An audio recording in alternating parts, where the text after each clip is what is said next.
안녕하십니까. 신인근의 군사TV 디펜스 브리핑입니다. 오늘도 역시 전세계 각종 군사안보 소식 전해드릴 텐데요. 오늘은 특별히 미국의 배틀포스 2045라고 하는 이 미 해군 계획이 발표됐는데, 그 배틀포스 2045 계획 정말 어마어마한데 그 계획을 소개해 드리도록 하겠습니다. 미국이 오는 2045년까지 중국을 압도할 500척 해군 구상을 발표했습니다. 가장 주목할 만한 것이 경항공모함 건조 계획이었는데요. 우리가 계획하고 있는 경항모와는 차원이 다른 경항공모함이 준비되고 있습니다. 마크 에스퍼 미 국방부 장관이 미 해군의 미래 전력 건설 계획, 이른바 배틀포스 2045를 공식 발표했다고 USNI 뉴스가 현지 시각 10월 6일 보도했습니다. 이 구상은 유인함정 350척, 무인함정 150척으로 도합 500척의 대함대를 건설해서 중국 등 미국의 패권에 도전하는 나라의 해군력을 압도하는 것을 골자로 하고 있는데요. 여기에서 6척의 경항공모함을 건조하는 방안이 발표됐습니다. 에스퍼 장관은 항공모함 전력의 적절한 하이로 믹스 개념을 평가하기 위해서는 추가적인 연구가 필요하겠지만, 고강도 분쟁에서는 8척에서 11척의 정규 핵추진 항공모함이 임무를 수행하고, 정규 항모 보조와 저강도 분쟁 투입을 통해서 미국의 세계적 입지를 유지하기 위해 최대 6척의 경항공모함이 투입될 것이다 라고 밝혔습니다. 미 해군이 검토 중인 경항공모함은 아메리카급 강습 상륙함을 기반으로 설계된 새로운 선형의 함정인데요.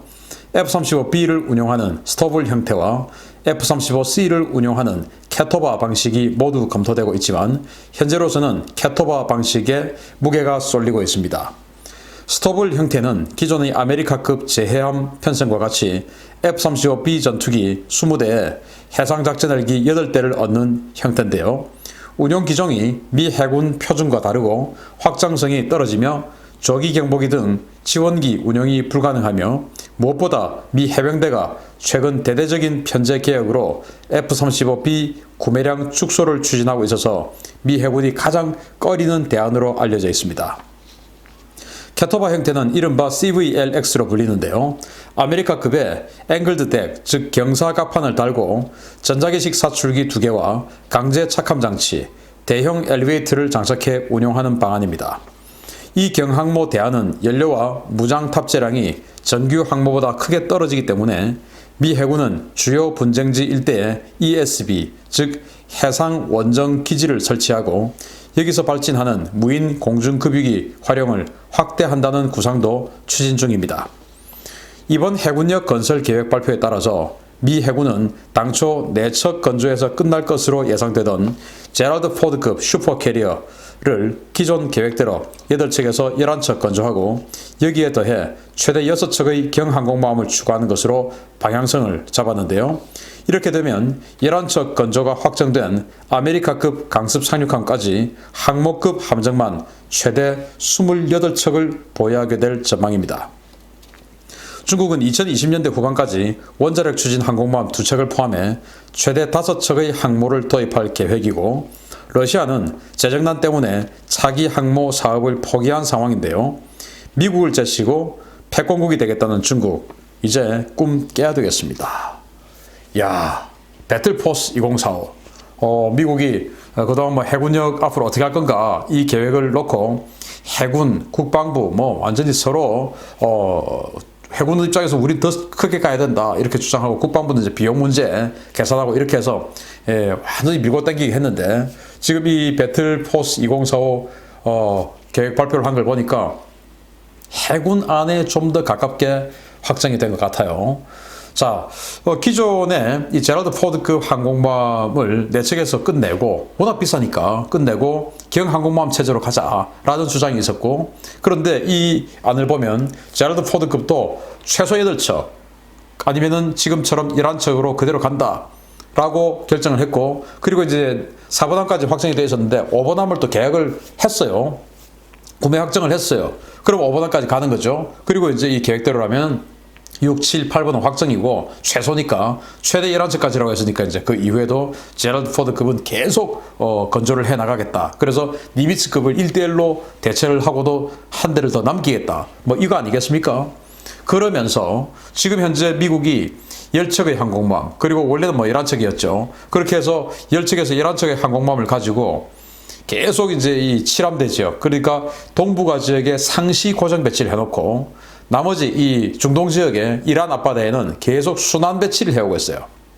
그래서 미 본토를 출발해서 가서 교대를 또 해주고 또 돌아오고 교대해주고 돌아오고 이런 식으로 하고는 여기 동북아시아에는 항상 그냥 하나 로널드 레이건 항공모함 하나 갖다 놓고 이제 이런 식으로 해서 두 개의 지역에 항공모함을 추진 배치를 해놓고 있는 것을 하면서 이란 측 가지고 그렇게 교대를 해서 운영을 하는 것입니다. 그런데 그런 와중에 예를 들어서 지금 같은 경우는 그리스하고 터키하고 에게 쪽에서 지금 긴장 관계가 있죠. 그러면은 뭔가 거기에도 좀 보내서 미국의 힘을 좀 과시를 해야 되는데, 그러려고 하면 호르무즈 해협에 있는 걸 빼서 보내야 되는데, 그러면 또 호르무즈 해협에 지금 이란 문제가 있으니까 이것도 애매하지 않습니까? 그러면 미 본토에 있는 걸 큰 걸 보내가지고 하기에는 이게 뭐 상대가 지금 터키인데 터키 대상으로 정규 항공모함 보내서 니들 까불면 그냥 때릴 거야. 이건 또 아니지 않습니까? 동맹국인데 이 뜯어말리러 가는 상황인데 이거는. 그래서 이런 경우 그러면 이제 여기에 경항공모함이 있으면은 사실은 딱 맞죠. 여기 지금 프랑스 같은 경우는 샤를 드골 항공모함 보냈지 않습니까? 자, 그런 역할을 해 나가겠다. 그리고 예를 들어서 남중국해에서 항해의 자유작전을 한다. 그러면은 이 항해의 자유작전을 하면은 뭔가 이 중국에 대한 좀 압박을 좀 주고 상징성을 좀 주면서 그러면서 큰 비용 좀 들이지 않고 뭐 이렇게 해야 되는데 지금 이제 이 요코스카에 있는 로널드 레이건 보내서 항해의 작전하기에는 이게 뭐 경제성이 안 맞죠. 그래서 이런 부분 이제 이렇게 해서 그런 저강도 지역 또는 미국의 이 국력을 과시하는 지역 이런 데는 이 경항모를 보내겠다라는 거예요. 그리고 또 이 정규 항모 슈퍼 캐리어를 보조해서 이제 또 하나 더 갖다 붙이겠다. 자, 그럼 이 경항모 6척을 만들면 상시 2척 작전 체제가 되는 겁니다. 상시 2척. 6척 있다고 6척 한꺼번에 다 투입해서 뭐 6척 동시 작전 이거 안 되죠. 항상 정비, 휴식, 작전, 뭐 교육 이렇게 해서 계속 삼직제로 돌아가니까 6척이 있으면 최대 2척이 현역에서 작전할 수 있는 거예요. 2척 또는 1.5척입니다. 자, 그렇게 되니까 그러면 이제 그 슈퍼 캐리어 하나가 동북아시아에 있다. 그런데 상대는 지금 중국이니까 여기에 하나 더 보내서 1.5척. 그렇지만 이제 정규 항공모함의 경항모 45,000톤짜리 경항모 이렇게 해서 이 중국을 압박하는. 그래서 남중국해의 항해의 자유작전은 경항모 가지고 하고, 그리고 이제 동중국해에서 진짜 중국 압박, 그리고 대만 압박, 뭐 대만을 보호하는 역할, 뭐 이런 것들은 이제 슈퍼캐리어 가지고 하고 이제 이런 식으로 해나가겠다. 그리고 사실 뭐 항상 지구에서 지구 전역에서 분쟁이 일어나는 건 아니니까 그러면은 이제 경항모를 6척 가지고 있으면 2척을 작전할 수 있으니까 이 동북아시아에 중국 관련해서 뭔가 위기가 고조되고 북한 관련해서 위기가 고조되고 이러면 여기에 경항모 2척을 더 보내겠다. 이제 이런 식으로 되면은 사실 이 지역에 경항모 2척에 또 정규 항모 1척이 이렇게만 있어도 중국이든 북한이든 꼼짝도 못하죠. 거기다가 이제 아메리카급 강수 상륙함 여기도 F-35B를 탑재를 하는 제해함으로 운영할 수 있으니까 그것도 11척. 그리고 여기 이제 사세보에 아메리카급 강습 상륙함 1척은 고정 배치되어 있지 않습니까? 그렇게 되면은 이 경항모 2척까지 오면은 항상 여기에는 경항모 3척에 정규 항모 1척 이렇게 해서 4척의 미 항모가 이 동북아에 배치가 되는 것과 같은 효과를 낼 수 있으니까 중국 뭐 꼼짝도 못하고 북한은 말할 나위 없죠. 자, 그런데 이제 여기에서 미국의 선택이 아메리카급 강습 상륙함 쪽으로 건조를 하면은 가격이 싸죠. 우리 한국 해군이 구상하는 뭐 바로 그거니까. 그런데 여기는 그걸 안 하겠다 이거예요.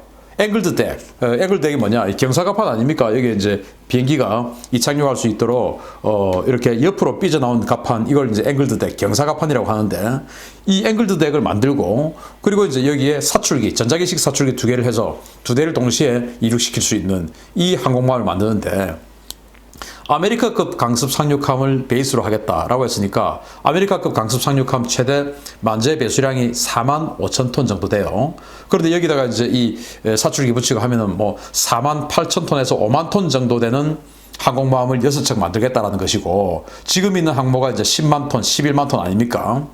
그런데 이 정도 되는 규모가 뭐냐면 샤를 드골 항공모함 프랑스 그 샤를 드골 항공모함의 만재 배수량이 한 42,000톤 정도 됩니다. 그러니까 샤를 드골 항공모함보다 조금 더 능력이 좋은 그런 항모를 미국이 6척 더 가지겠다라는 건데 이게 바로 제가 그 2017년도에 우리 해군의 연구 영역 2016년도죠. 연구 영역을 해서 한국형 그 항공모함 이렇게 가야 된다라고 했던 바로 그 내용이에요.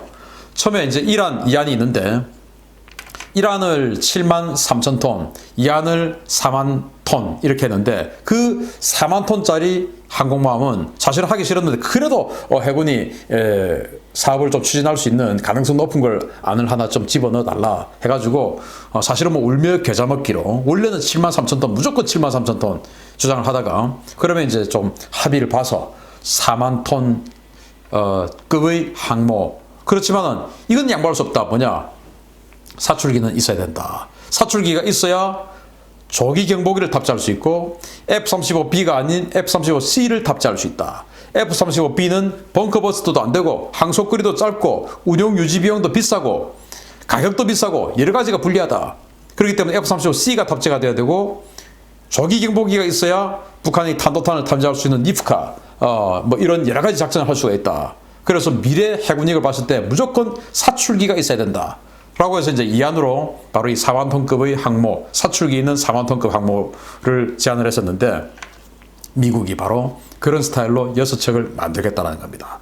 그런데 우리 한국 해군은 뭐 그런 거 다 필요 없이 그냥 항모만 있으면 되지 라는 생각을 하는데 도대체 무슨 생각으로 하는지 모르겠어요. 미국도 이 사출기가 있어야만이 조기 경보기를 탑재할 수 있고 조기 경보기가 있어야만이 니프카, 즉 이 탄도탄이나 모든 것에 대한 협동 교전 데이터 네트워크를 통한 협동 교전 능력을 가질 수 있다. 이 전투력을 극대화시키고 시너지를 창출하려고 하면은 협동 서로 간에 네트워크해서 다 엮어서 하나의 어떤 그 유기체가 돼야 되는데 우리 해군은 그렇게 해본 적이 없고 뭐 그냥 그렇게까지 뭐 북한 상대고 또 지금 뭐 북한은 우리의 상국이고 중국은 우리의 큰 형님이고 하니까 우리가 뭐 이제 이런 거 아니겠습니까? 그래서 미국의 방향성 이거 보니까 우리 해군이 이런 식의 경항모를 가서는 안 된다라는 생각을 한 번 더 해보고 경항모를 한다 하더라도 지금에 와서 뭐 73,000톤급짜리 중형 항모, 중대형 항모를 할 수 없다면 경항모를 한다 하더라도 미국처럼 사출기가 들어가는 이런 항모를 해야 된다라는 말씀을 또 드리고 자 이렇게 되면은 이제 미국은 총 28척의 항모 그리고 항모급 함정을 가지게 돼요. 중국이 5척의 항모를 가지게 되는데 이 28척을 가지고 있으면 지금 이 동북아시아에서 상시 작전할 수 있는 것만 해도 5척에서 6척의 항모를 집어넣을 수 있으면 중국이 자기네들 총 항모를 다 가지고 사실은 뭐 다 가지고 있다고 다 작전할 수 있는 건 아닌데 그것보다 더 많고 또 여기다가 영국이 퀸 엘리자베스 항모 2척이 있으면 그 중에 한 척은 항상 이 남중국해에 보낸다고 했으니까 영국 항모 하나 들어오죠. 그리고 일본이 항모 2척 지금 만드는데 그 중에 또 하나 집어넣죠. 이렇게 되면은 이 중국은 앞으로 이 동중국해, 남중국해에서 큰 힘을 발휘할 수 없을 수밖에 없는 고립된 그런 해군이 될 수밖에 없다라는 말씀을 드리면서 미국의 배틀포스 2045 확정된 사업 내용 알려드렸고 추가로 제가 더 해서 이 잠수함 전력, 군함 전력 다 있습니다. 요거 제가 확실하게 분석 한번 해서 국방TV를 통해서 한번 해드리겠습니다. 마치겠습니다. 감사합니다.